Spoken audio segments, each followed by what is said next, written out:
Hello friends, welcome to my YouTube channel study with Vinay. मैं आज आपके सामने विमुद्रीकरण टॉपिक को लेकर उपस्थित हूँ।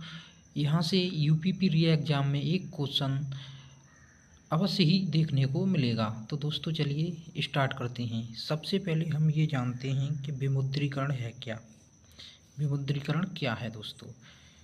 इसका अभिप्राय एक ऐसी आर्थिक प्रक्रिया से है जिसमें देश की सरकार द्वारा देश की मुद्रा प्रणाली में हस्तक्षेप करते हुए किसी विशेष प्रकार की मुद्रा की कानूनी वैधता समाप्त कर दी जाती है।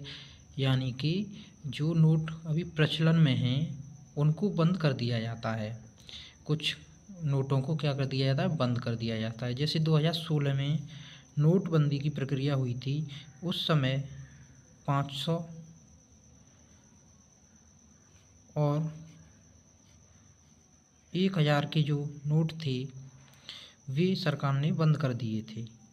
ठीक है, इसका उद्देश्य है, नोटबंदी का उद्देश्य यानी विमुद्रीकरण का उद्देश्य है काले धन को समाप्त करना, नकली नोटों के प्रचलन को समाप्त करना और डिजिटल लेन देन को बढ़ावा देकर कैशलेस अर्थव्यवस्था बनाना। ये इसका उद्देश्य है। दोस्तों ये काला धन क्या है? काला धन कर अधिकारियों से छुपा लिया जाता है, यानी कि इस पर लोग टैक्स नहीं देते, इसको छुपा लिया जाता है। ये इसका देश की जो बैंकिंग प्रणाली है उसमें कोई भी योगदान नहीं रहता है काले धन का। दोस्तों नोटबंदी कब कब हुई ये जानते हैं। तो अब तक भारत में 3 बार नोटबंदी हुई है। सबसे पहले 1946 में हुई थी। इस दौरान 1000 और 10,000 के नोट बंद कर दिए गए थे। इसके बाद 1978 में हुई। इस दौरान 1000, 5000 और 10,000 के नोट बंद कर दिए गए थे। मोरारजी देसाई की सरकार थी उस दौरान। अंतिम बार जो नोटबंदी हुई यानी विमुद्रीकरण हुआ 8 नवंबर 2016 को नरेंद्र मोदी जी की सरकार में 500 रुपये और 1000 रुपये के नोट बंद कर दिए गए थे। इनके स्थान पर 2000 रुपये और 500 के नए नोट जारी किए गए थे। ये 2000 का नोट मैसूर में भारतीय रिजर्व बैंक नोट मुद्रण प्राइवेट लिमिटेड ने मुद्रित किया था। आगे देखते हैं दोस्तों। ये सभी प्रश्न बेहद ही इम्पोर्टेंट हैं। यहाँ से एक क्वेश्चन आना बहुत ही ज़रूरी है, आएगा एक क्वेश्चन। आगे देखते हैं।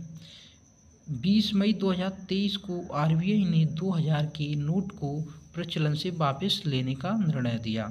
यानी कि 20 मई को सरकार ने 2000 के नोट को वापस ले लिया और ये 30 नवंबर 2023 तक वैलिड था।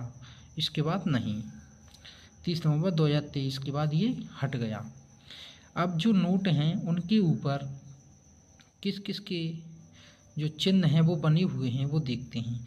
तो 2000 के नोट पर मंगलयान का है, 500 के पर लाल किले का है, 200 के पर सांची स्तूप, 1000 के पर रानी का वाव, 500 के पे हम्पी और 20 के नोट पे है आपका एलोरा की गुफाएं, 10 के पे सूर्य मंदिर।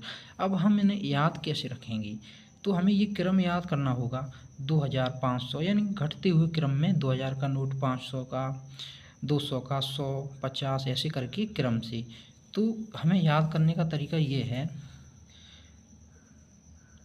MLC, किसी महिला ने MLC का चुनाव लड़ा और वो जीत गई तो वो क्या बन गई? रानी।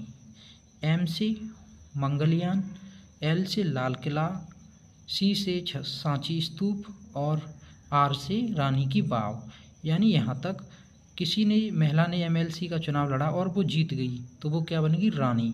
रानी बन गई तो वो बहुत हंसी आई उसे, हम्पी। और ये 2 आप याद कर सकते हो। 10 का जैसे सुबह ही सुबह सूर्य निकलता है और 10 का नोट भी छोटा होता है, शुरुआती नोट होता है। तो सूर्य मंदिर किस पे? 10 के पे और एलोरा की गुफाएं 20 के नोट पर हैं। आप इसे इस तरीके से याद कर सकते हो। दोस्तों जब 2016 में विमुद्रीकरण हुआ था उस समय आरबीआई की गवर्नर थे उर्जित पटेल। और नोटबंदी के बाद यानी विमुद्रीकरण के बाद जो अभियान चलाया गया वह था स्वच्छ धन अभियान। दोस्तों इससे संबंधित प्रश्न इसी तरीके से आएंगे। भारत में विमुद्रीकरण को पहली बार कब किया गया? तो 1946 में। इसी से रिलेटेड ही क्वेश्चन आएंगे, इससे बाहर कोई भी क्वेश्चन नहीं जाएगा। 1946 में प्रचलन से बाहर नोट किए गए थे, वो कौन से थे?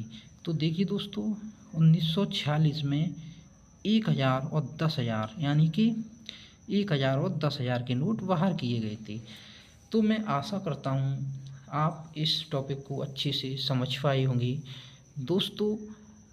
तो आप पढ़ते रहिए और आगे बढ़ते रहिए। थैंक यू दोस्तों। हमारे चैनल को सब्सक्राइब करें, वीडियो को लाइक करें, अपने दोस्तों के साथ शेयर करें।